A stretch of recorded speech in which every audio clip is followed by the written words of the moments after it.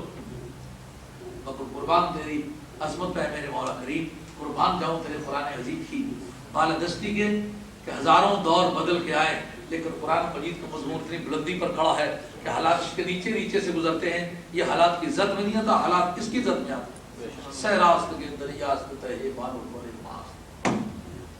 اب کتنی بھی کوئی قرآن اڑے، قرآن عظیم کے شہبازوں کے پروں کے نیچے ہی نیچے۔ قرآن نے بتایا کہ اس کی سرگرمیاں جو ہیں، اس کے روٹس کیا کیا ہیں۔ اے شیطان اب اکیلا نہیں جائے گا۔ قرآن عظیم نے جگہ جگہ کہا کہ جو آدمی لَأَمْلَأَنَّ جَهَنَّمَ مِنْكَ وَمِمَّنْ مَنْ تَبِعَكَ، جب حضرت آدم علیہ السلام کو بشر کہہ چکا، مٹی کہہ چکا، تو یہ باتیں فرشتوں کے نالج میں بھی تو تھی۔ فرشتوں نے وہ خود مٹی لگائی تھی، اس بارے میں تو شیطان کے مقابلے میں ان کا نالج زیادہ تھا، لیکن جنہوں نے اپنے ہاتھوں سے لگائی تھی انہوں نے مٹی کا ذکر نہیں کیا۔ یہ جیتنے والوں کی علامت ہے۔ جو اللہ کی بارگاہ میں فیضیاب ہونے والے ہوتے ہیں، وہ بہت ساری حقائق ہوتی ہیں جن کا علم جائز ہوتا ہے مگر ان کا ذکر حرام ہوتا ہے۔ بہت ساری حقائق ایسی ہیں، جیسے کہ گزشتہ لیکچر میں آپ کے سامنے یہ بات درست کی ہے، ہزاروں حقیقتیں ہوتی ہیں، ان کا علم درست ہے لیکن ان کا ذکر ممنوع ہے۔ ہر شخص کو پتا ہے کہ میں اپنے ماں باپ سے کس پروسیجر سے پیدا ہوا ہوں، اس کا جاننا درست ہے مگر اس کا ذکر حرام ہے کہ نہیں ہے۔ اسی طریقے سے انبیاء علیہ السلام کی ہزارہ حقائق ہیں جن کا جاننا درست ہے، ذکر ممنوع ہے۔ اب وہ بات جب اس نے ایک ایسی حقیقت جو واقعی گزری ہے مگر اس نے حقارت کی بنیاد پر اس کا ذکر کیا، تو اللہ تعالیٰ نے اس کے اس فعل کے فوراً بعد فرمایا لَأَمْلَأَنَّ جَهَنَّمَ مِنْكَ وَمِمَّنْ تَبِعَكَ۔ کام اس وقت کیا کر چکا تھا؟ ایک بے انتہا علم اور عبادت کو اکٹھا کر چکا تھا، اور دوسرا نبی کی شان میں ایک حقیقت واقعی ذکر کی تھی لیکن اس کا پہلو حقارت تھا۔ بات سچی تھی مگر حقارت کے لیے بھی ذکر کی گئی تھی۔ دو ہی کام کر چکا تھا، علم و عبادت کا اکٹھا کرنا اور نبی کی شان میں گستاخی کا مزاج۔ اللہ کے فرمایا جو تیرے والا کام کرے گا لَأَمْلَأَنَّ جَهَنَّمَ مِنْكَ وَمِمَّنْ تَبِعَكَ، تجھے بھی جہنم میں ڈالوں گا اور جو تیرے والا کام کرے گا۔ کیا مطلب بڑا ہی نمازی ہوگا، بڑا ہی علم رکھتا ہوگا لیکن نبی کے بارے میں بے ایمانی کے انداز سے سوچتا ہوگا، تو جس طرح تیرے علم کے ہوتے ہوئے اور تیری لاکھوں کروڑوں برسوں کی عبادتوں کے ہوتے ہوئے تجھے جہنم میں لے جایا جائے گا، اسی طریقے سے اس کے علم کے ہوتے ہوئے بھی اور اس کی عبادات اور ریاضات اور حج و زکوٰۃ سمیت اس کو جہنم میں ڈال دیا جائے گا۔ جو کام تو نے کیا نہیں یہی کام وہ کرے گا تو یہی اس کا شر۔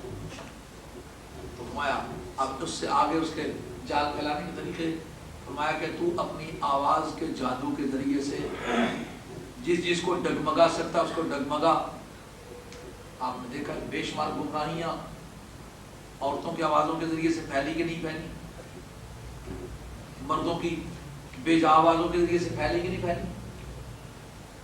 یہ رود و سرود، یہ تبلے کی تھاپ، یہ واہیات اڈوں پر سازوں کا بجانا، یہ گمراہی کا ذریعہ بنا نہیں۔ ہزارہ وہ شاوی خیالات جو کبھی برنگیختہ ہونے کے لیے تیار نہیں تھے،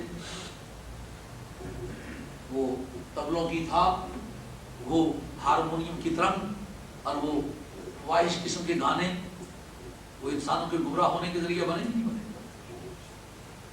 تو جو آل اللہ نے ایسا موسیقی جو غیر شرعی ہے اس کو پابندیاں عائد کی ہیں، اس کی یہ وجہ ہے کہ قرآن عظیم جو بتلایا ہے جب اللہ تعالیٰ نے شیطان کو وہاں سے نکالا اپنی آواز کے ذریعے سے۔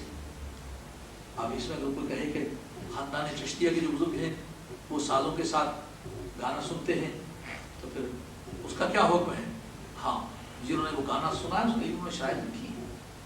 حضرت داتا گنج بخش علی اجمیری رحمۃ اللہ کی کشف المحجوب آپ کے پاس اردو میں موجود ہوگی، اور پڑھ کے دیکھیں کہ وہاں کیا شرائط ہے۔ پہلی بات تو یہ ہے کہ کوئی کلام ایسا نہ ہو جو کتاب اللہ اور سنت رسول اللہ کے خلاف ہو۔ جتنے اشعار ہوں قرآن اور حدیث کے مطابق ہوں، اس کے خلاف۔ دوسرا، گانے والا امرد نہ ہو، یہ ایسا نوجوان بچہ جس کے منہ پہ ابھی داڑھی نہ آئی ہو اور بچوں کی سب سے بھی نکل گیا، ایڈولیٹ جس کو انگریزی میں کہتے ہیں، برا ہے، امرد اس کو کہنا چاہیے، اس کو نہیں پنجابی کہتے پٹھوڑ۔ تو اس حالت میں اس کے بارے میں ہزارہ برے خیالات مردوں کے دماغ میں پیدا ہو سکتے ہیں، ہزارہ خیالات عورتوں کے دماغ میں پیدا ہو سکتے ہیں، اس لیے اس کو بھی وہ گانے کی اجازت نہیں۔ اللہ نے جو گانا سنایا اس کے لیے شرط ہے، دو شرطیں ہو گئی۔ تیسری شرط یہ کہ کوئی عورت اس میں نہیں گا سکتی، کہ عورت کا گانا کوئی بے شرف فساد ہے، کسی اچھے سے اچھے انسان کے دماغ میں بھی بری سے بری بات آ سکتی۔ اب اس کے بعد نمبر 4 فرمایا کہ اس قوالی میں عوام کو نہ داخل ہونے دیا جائے جو ذہنی طور پر پروردہ ہوں، وہ شامل۔ نمبر 5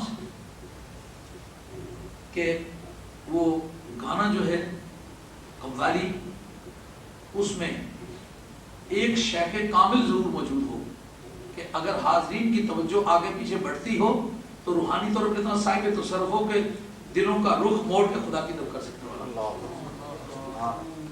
چھٹی شرط یہ کہ اگر سننے سے یاد خدا تازہ ہو تو وہ سنے، اگر کوئی اور خیال کسی طرح کا پیدا ہو تو سننا ممنوع ہو۔ ہاں خواجہ گولوی سے پوچھا کسی نے کہ یہ قوالی حلال ہے کہ حرام، اور وہ حلالیوں کے لیے حلال ہے، حرامیوں کے لیے حرام ہے۔ بڑا خوبصورت جواب تو ایک ہی طور پر جانے۔ اور پھر اس کے بعد جو اس کے لیے ساز بجائے جائیں وہ نہ ہو جو عیاشی اور فحاشی اور بے حیائی کے اڈوں پر بجائے جاتے ہیں۔ اور قوالی ضرورت کے لیے سنیں، عادت کے لیے نہ سنیں۔ یعنی جب کبھی طبیعت پر یہ بوست طاری ہو جائے، ابو طبیعت کے انبساط کے لیے کہ طبیعت رما ہو، تو اللہ اور اس کے رسول کے عشق و محبت کی بات سنیں تو سوز و گداز بیدار ہو۔ اس ضرورت کے لیے سنیں، عادت کے لیے نہیں کہ بیٹھ جائے کہ آپ قائم ہو گیا قوالی کا، چلو جی قوالی۔ یہ شرط ہے قوالی داتا گنج بخش علی میری اتھارٹی مانتے ہیں۔ اس نے خواجہ میری رحمۃ کی تعلیمات کے مطابق خواجہ نظام الدین اولیاء محبوب الہی رحمۃ اللہ تعالیٰ کی ملفوظات ہے، اس کا نام ہے فوائد الفوائد، جو سید میر حسن علی سنجری رحمۃ اللہ ترتیب دی ہے، اس کے اندر بھی ہم نے شرط ذکر کی ہے۔ یہ وہ آواز ہے کہ جس کے سننے سے شیطانی احساسات بیدار ہوتے ہیں۔ اب اس کا فیصلہ کہ شیطانی احساسات برنگیختہ ہوتی ہیں، رحمانی ہر مسلمان ایمانداری کے ساتھ فیصلہ کر سکتا ہے کہ میں کس پوزیشن میں۔ اور کہا اپنے پاپ پیادہ اور اپنے شاہ سواروں کے ذریعے سے انہیں دھاوا بول دے، یعنی تیرے پاس جتنی بھی زوردار آرمی ہے نا، شیطانوں کی، شیطان کی باقاعدہ آرمی ہے، شیطان کی باقاعدہ اولاد ہے، شیطان کے باقاعدہ لشکر ہیں، تو کہا کہ ان کا دھاوا بول انسانوں۔ کیا حضرت آدم علیہ السلام کے مرتبے کی وجہ سے ضد پڑی؟ اس وقت تک آدم علیہ السلام نے کیا کیا، دشمنی کیوں پڑ گئی ہے؟ دشمنی تو اس سے یہی اصولی طور پر جس نے کسی کا کچھ نقصان کیا ہو، اور کسی کی بے گناہی بھی ہے۔ اگر اللہ رب العزت نے انہیں یہ عزت عطا فرمائی ہے کہ انہیں خلیفہ بنایا، تو یہ کوالٹی ہے، یہ عیب تو نہیں ہے۔ مطلب کہنے کا کہ پہلی دشمنی جو پائی گئی وہ عیب کی وجہ سے پائی نہیں گئی، وہ کوالٹی کی وجہ سے پائی گئی ہے۔ جو دنیا میں کوئی کوالٹی رکھے گا، کوئی خوبی رکھے گا، کوئی عمدگی ہوگی، اس کے دشمن ضرور ہوں گے۔ جس کا کوئی دشمن نہ ہو، یہ آدمی کے جھوٹا ہونے کی نشانی ہے۔ ایک مرتبہ خواجہ جنید بغدادی رحمۃ اللہ تعالی علیہ کسی شخص کے جنازے میں گئے تو دیکھا سبھی لوگ اس کی تعریف کرتے۔ پوچھا اس کی کوئی برائی بیان کرنے والا؟ ان کا برائی بیان کرنے والا اس کا ہے ہی نہیں، ماں نے کوئی جنا ہی نہیں، سبھی دنیا اس کی مدد ہے، ایک بھی آدمی اس کا مخالف۔ آپ مانے استغفر اللہ، اگر مجھے پتا ہوتا یہ اس صفت کا آدمی تو میں خدا کی قسم کبھی اس منافق کے جنازے میں کبھی مانتا۔ اگر ساری دنیا اس کی تعریف کرتا ہے، اس کو منافق کہہ رہے ہیں، فرمایا کہ منافق کیوں نہ کہوں؟ اگر خوبیوں کی وجہ سے ساری انسانیت مداح ہوتی تو سرکار کتنی خوبیاں کس میں تھیں؟ اگر ساری دنیا سرکار کی مداح نہیں ہو سکی تو پھر اور کسی کی کس طرح ہو سکتی ہے؟ یہ منافقت کی وجہ سے ہے۔ حافظہ گر مزرقائی صلح کن باخاص وام با مسلمان اللہ اللہ، با برحمن رام رام رام. یہ مسلمانوں کے ساتھ مل کے اللہ اللہ کرتا ہے، برحمنوں کے ساتھ مل کے رام رام کرتا ہے. اس لیے سارے اس کے مطلب مان، یہ کسی مطلب کا انسان اللہ اللہ اللہ اللہ. تو یہ بتلایا کہ یہ وہ شیطان کی آرمی بھی ہے، شیطان کی حرکت بھی ہے. اور قرآن عظیم کہ مالوں میں شریک ہو جا. مالوں میں شریک ہونے کا کیا طریقہ ہے؟ ان کو زکوٰۃ دینے سے روکے گا تو مال میں شریک ہو جائے گا. شراب کے ذریعے سے، جوئے کے ذریعے سے مال کمائیں گے تو حرام ذرائع کے دروازے کھول دینا، یہ مال میں شرکت ہے شیطان. اب شیطان نے اپنی جو سنگت تیار کرنی ہے، اپنا کوٹا جو پورا کرنا جہنم کے لیے، اس کے یہ روٹس ہے. اب ہر آدمی قرآن عظیم کو ایک اللہ کی کتاب سمجھنے کے بعد یہ فیصلہ کر سکتا ہے کہ میں جو اس وقت اقدامات کر رہا ہوں، میں شیطان کے لیے کوٹا مہیا کر رہا ہوں یا نبی پاک علیہ الصلوۃ والسلام کی امت کے افراد میں اضافہ کر رہا ہوں. اگر حرام مال کے ذریعے سے کر رہا ہے، حرام ذرائع سے مال کما رہا ہے، حرام چیزوں کے ذریعے سے مال کما رہا ہے، حرام اصولوں سے مال کما رہا ہے، اسے سمجھنا چاہیے میرے مال میں شیطان شریک ہے. اور ان کی اولادوں میں تو شریک ہو جا. اولادوں میں شریک ہونے سے کیا مطلب؟ یعنی جو نئی نسلیں ہیں ان کو بگاڑنے کی کوشش کر، ہمت کر. والدین کی ڈیوٹی ہے کہ اگر ایک باپ نے اپنے بیٹے کو بچپن سے بسم اللہ کرائی، قرآن پڑھایا، امام بخاری رحمۃ اللہ علیہ حضور کی تعلیمات کا ذکر کرتے ہوئے الادب المفرد ایک کتاب لکھی ہے، گڈ مینرز کی اس میں بحث ہے. اس میں یہ بتلایا ہے کہ حضور کا ارشاد ہے جب بچوں کو تم تعلیمات پر لگاؤ تو سب سے پہلے قرأت قرآن پاک اور ادب آل بیت سے زندگی شروع کیا. قرأت قرآن پاک سے کیوں؟ کہ جب تک قرآن مجید نہیں جانے گا اسے کیا پتہ ہے ماں کون ہے. جس طرح بیل جس ماں سے پیدا ہوا ہے جب جوان ہوا ہے تو اسی ماں سے جفت ہو جاتا ہے، اسے نہیں پتہ یہ ماں ہے. اب یہاں لوگ مطالبہ کریں تھے کہ ساس سے نکاح کی اجازت ملنی چاہیے تھی. آپ کے سامنے یہ بات ہے میں کہتا ہوں، کسی انسان کے دماغ نے انسانوں پر کبھی یہ سوچا ہے؟ لیکن جو جو آسمانی کتابوں سے انسان دور ہوتا جاتا ہے تو مکمل حیوانات والی عادتیں اس کو آ جاتی ہیں. اب فطرت کا کوئی بھی قاعدہ اس بات کی رہنمائی کرتا ہے کہ کوئی آدمی ساس کے ساتھ شادی کا طلبگار ہو، نہ عمر کے لحاظ سے، نہ تقوی کے لحاظ سے، نہ شفقت کے لحاظ سے، نہ رشتے کے لحاظ سے، کسی نقطۂ نگاہ سے بھی انسان کا دماغ اس طرف نہیں جا سکتا. مگر جس وقت انسان کا رشتہ اللہ کے دین سے ٹوٹا تو وہ کام جو جانور اور حیوانات جنگل کے درندے کرتے ہیں ان کاموں کے کرنے کی اجازت انسان مانگ رہا. انسان کو پہلے کہا کہ یہاں سے انسان کی آداب زندگی کو ترتیب دو، قرأت قرآن پاک پڑھو، اسے پتہ ہو باپ کے ہاتھ اٹھے خدا خالی نہیں، ماؤں کے قدموں کے نیچے جنت ہے، ماں باپ کے راضی نامے کے ساتھ رب کا راضی نامہ. اسے پتہ ہے جب قرآن حدیث پڑھے گا پتہ چلے گا کہ بڑی بہن ماں کے قائم مقام ہوتی ہے. اس وقت کا ماں والا درجہ ہوتا ہے، ماں جیسی اس کی تعظیم کرتے ہیں. چھوٹے بہن بھائی ان کا بیٹوں والی شفقت کے حقدار ہوتے ہیں. جس آدمی نے اپنے چھوٹے بہن بھائیوں کے ساتھ محبت اور شفقت نہیں کی، ایسا جیسا باپ ہو کر بے رحم اور ظالم ہو گیا، خدا کی بارگاہ میں پکڑا جائے گا. اسی طریقے سے بڑا بھائی ہو کے چھوٹے بھائیوں پر بہنوں پر شفقت نہیں کی. لیکن یہ قرآن پڑھے گا، حدیث پڑھے گا تو اس کو قبیلائی زندگی کا احساس ہوگا نا. وگرنہ تو 16 برس کے بعد آج دیکھ رہے ہیں کہ نہیں، بیٹی بھی بھاگ کے جا رہی ہے، بیٹا بھی بھاگ کے جا رہا ہے. انسانوں کے پیٹوں سے پیدا ہوئے، جانوروں کے پیٹوں سے تو نہیں پیدا ہوئے، درندوں کی اولاد ہوتی ہے. تو کیا وجہ ہے کہ اسلام کی تہذیب میں پرورش پانے والا مر کے بھی کہتا ہے میرے باپ کا مزار ہے، مجھے باپ کی قبر سے شرم آتی ہے، میں یہ رشتہ نہیں دینا چاہتا اس لیے کہ میرے ابا جی اس بات سے ناراض ہوتے تھے، میں وہ کام نہیں کروں گا میرے ابا جی کو زندگی میں ناپسند تھا. باقاعدہ حدیث میں اس کی تعلیمات موجود ہیں کہ کسی کے مر جانے کے بعد وہ کام ہرگز مت کرو جو وہ زندگی میں ہوتا تو ناپسند کرتا، اور اس کا ناپسند کرنا اسلامی دستور کے مطابق ہوتا. اگر کسی کو خوش کرنا چاہتے ہو تو اس کے مر جانے کے بعد بھی وہ کام کرو کہ اگر وہ زندہ ہوتا تو خوش ہوتا، اور اس کا یہ خوش ہونا دین کے مطابق ہوتا، تو اس کے مرنے کے بعد وہ کام کرو. کیونکہ مرنے کے بعد جو خوش ہوتا ہے اور ناخوش ہوتا ہے، اس کی خوشی اسی طرح ہوتی ہے جیسے ناخوشی ہوتی ہے.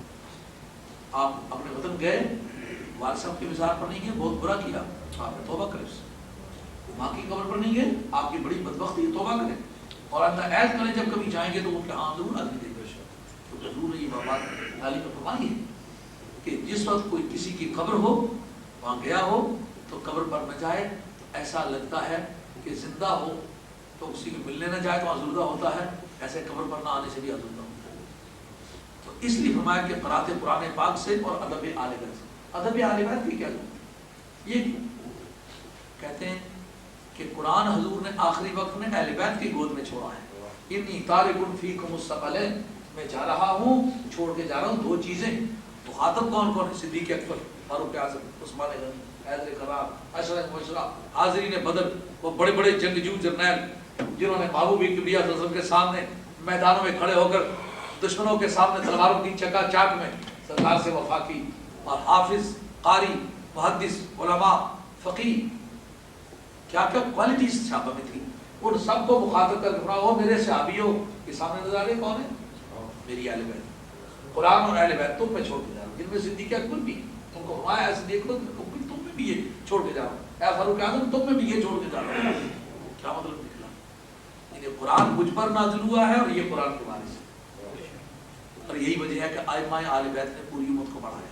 پوری امت کے استاد ائمہ اہل بیت ہیں. آج بھی ساری دنیا کو ماننا پڑتا ہے. امام شافعی، امام مالک، امام حنیفہ، امام احمد حنبل بالواسطہ یا بلا واسطہ اہل بیت کے شامل.